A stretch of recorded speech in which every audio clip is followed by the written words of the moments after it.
வணக்கம், welcome to Chitra Murali's kitchen. எல்லா மலையாள நண்பர்களுக்கும் ஓண ஆசம்சைகள், ஹாப்பி ஓணம், திருவோண நல்வாழ்த்துக்கள். இன்றைக்கி என்ன ரெசிபி பார்க்க போகிறோன்னா, நார்மல் மில்கை யூஸ் பண்ணி தான் நான் வந்து பாலடை பிரதமன் பண்ண போகிறேன். அப்புறம் அவியல், ரசம், அவ்வளோதான். ரொம்ப சிம்பிள் சமையல் தான். அதை முதல்ல வந்து அவியலுக்கு வேக வச்சுப்போம். அப்புறம் இந்த பக்கம் பாயசத்துக்கு நான் வந்து 1 லிட்டர் பால் வச்சுருக்கேன். அது நல்லா கொதிக்கட்டும். அதுக்கப்புறமா வந்து அடையை சேர்க்கலாம். இங்கே பாருங்கள், பால் இங்கே கொதிச்சுன்னு இருக்குது. ஸோ இப்போ வந்து நம்ம அவியலுக்கு காயெல்லாம் வேக வச்சுக்கலாம். ஃபஸ்ட்டு சேனக்கிழங்கு, நான் என்ன காய் இருக்கோ அது மட்டும் சேர்த்துருக்கேன்.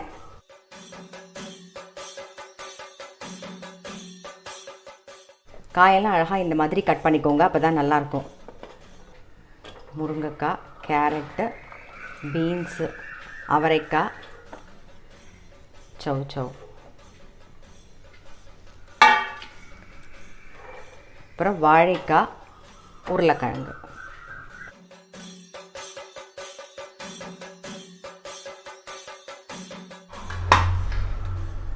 ஒரு அரை கப்பு தண்ணி விட்டுக்கலாம். அரை டம்ளர் மஞ்சப்பொடி,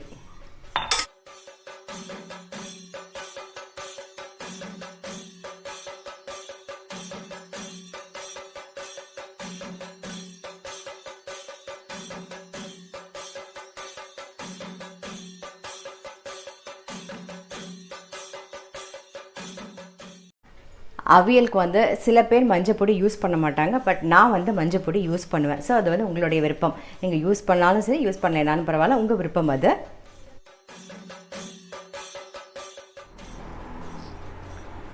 பால் நல்லா கொதிச்சிடுது. இப்போ வந்து நம்ம எடுத்து வச்சுருக்கிற அடையை வந்து சேர்த்துடலாம். பால்லேயே நல்லா வேகட்டும்.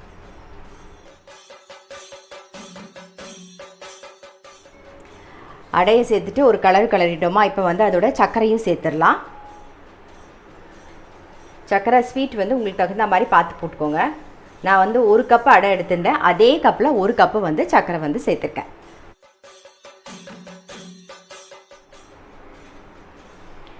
இந்த பக்கம் அவியலுக்கு காய் வச்சுருக்கோம். அது வேகிறதுக்குள்ளே வந்து தேங்காய், பச்சை மிளகா, சீரகம் வந்து அரைச்சி எடுத்துன்னு வந்துடலாம். நான் ரெடியாக எடுத்து வச்சுருக்கேன். தேங்காய், பச்சை மிளகா, சீரகம்.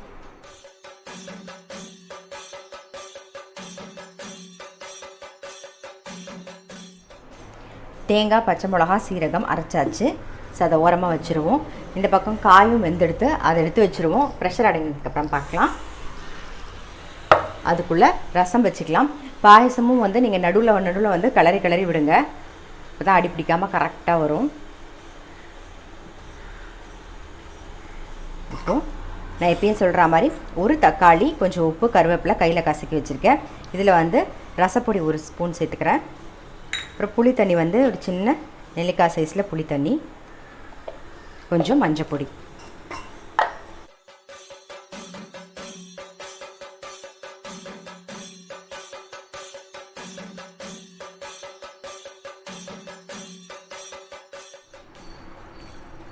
புளி தண்ணி நல்லா கொதிச்செடுத்து இப்போ வந்து ஒரு அரை டீஸ்பூன் வெல்லம், அப்புறம் பருப்பு ஜலம் சேர்த்துடலாம்.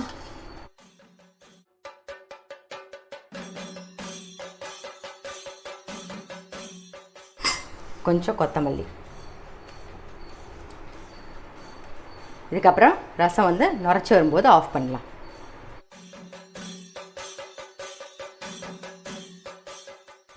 அது மாதிரி பாயசம் பண்ணும்போது நல்ல அடி கனமான பாத்திரம் வச்சுக்கோங்க.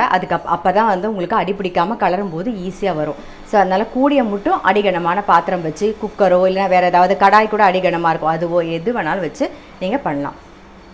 நடுவில் நல்லா கலரி விட்டுக்கோங்க.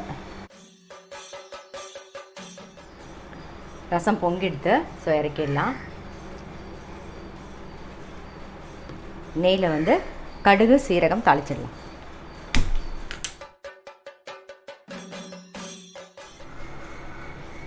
கடுகு, சீரகம், பெருங்காயம் சேர்த்துக்கலாம்.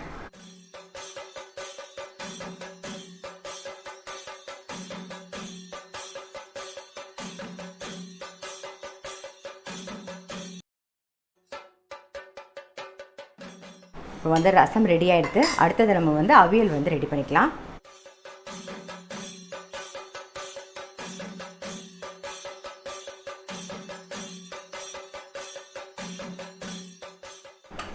இப்போ அரைச்ச விழுதை சேர்த்துடலாம். தேங்காய், பச்சை மிளகா, சீரகம் அது சேர்த்துருவோம் அரைச்சி வச்சுருக்கிறத. இன்னும் நம்ம வந்து உப்பு சேர்க்கல. இப்போ வந்து இந்த ஸ்டேஜில் உப்பு சேர்த்துக்கலாம்.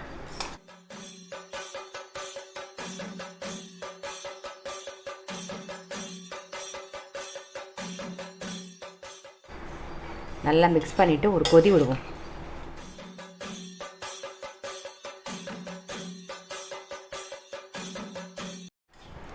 பாருங்கள், அரைச்ச விழுது சேர்த்து நல்லா கொதிச்செடுத்து.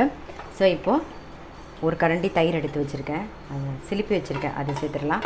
தயிர் சேர்த்ததுக்கப்புறம் ரொம்ப கொதிக்கணும்னு அவசியம் இல்லை. அதனால நல்லா ஒரு மிக்ஸ் பண்ணிவிட்டு நீங்கள் வந்து ஆஃப் பண்ணிடலாம். அவ்வளோதான். ஸோ நம்மளுடைய அவியல் வந்து ரெடி ஆகிடுது. இதில் மேலாக தேங்காய் எண்ணெய் விட்டுடலாம். தாளிக்கவும் வேண்டாம், மேலாக தேங்காய் எண்ணெய் விட்டுட்டு கருவேப்பிலை போட்டால் போதும். அவ்வளோதான். ஸோ அவியல் வந்து ரெடி ஆகிடுது. ஸோ ரசம் ரெடி, அவியலும் ரெடி ஆகிடுது. இந்த பக்கம் வந்து பாயசம் ரெடி ஆகிட்டுருக்கு. பாருங்கள், நம்ம விடும்போது எப்படி இருந்தது, இப்போ கலர் எவ்வளோ அழகாக மாறி இருக்குது பாருங்கள். இன்னும் போக போக நல்லா கலர் சேஞ்ச் ஆகும். இந்த பாலடை பாயசம் பண்ணுறதுக்கு எப்பயுமே வந்து ஒரு அடிகனமான பாத்திரம் வச்சுக்கோங்க. அதாவது உருளியோ இல்லைன்னா வந்து வெங்கல கடாய், இல்லைன்னா நம்ம வீட்டில் அடிகனமான கடாய் ஏதாவது இருந்தாலோ, இல்லை குக்கர் அடிகனமான பாத்திரம் இருந்ததுன்னா உங்களுக்கு வந்து அடிப்பிடிக்காமல் நீங்கள் பால் விட்டோடனே கலர்றதுக்கு ரொம்ப சௌரியமாக இருக்கும். இந்த கரெக்டாக வந்து இந்த பாலடை பிரதமன் பண்ணுறதுக்கு நமக்கு 1 hour ஆகும். ஏன்னா அப்போ தான் வந்து அது கொதிச்சு நல்லா கலர் சேஞ்ச் ஆகி வரும்போது ரொம்ப நல்லாயிருக்கும். ஸோ கிட்டத்தட்ட எனக்கு வந்து ஒரு மணி நேரம் ஆச்சு. நல்லா பாருங்கள், கலர் சேஞ்ச் ஆகிடுது. நம்மளுடைய பாலடை பிரதமனும் வந்து ரெடி ஆகிடுது. பாருங்கள், பாயசம் நல்லா ரெடி ஆகிடுது. பாலடை பிரதமன் ரெடி. இப்போ வந்து நம்ம ஏலக்காய் சேர்த்துடலாம். ஏலக்காய் வந்து நான் பொடி பண்ணி வச்சுருக்கேன், அதை சேர்த்துட்றேன். இது கூடவே வந்து அன்சால்டட் பட்டர் வந்து 1 டேபிள் ஸ்பூன் சேர்க்குறேன்.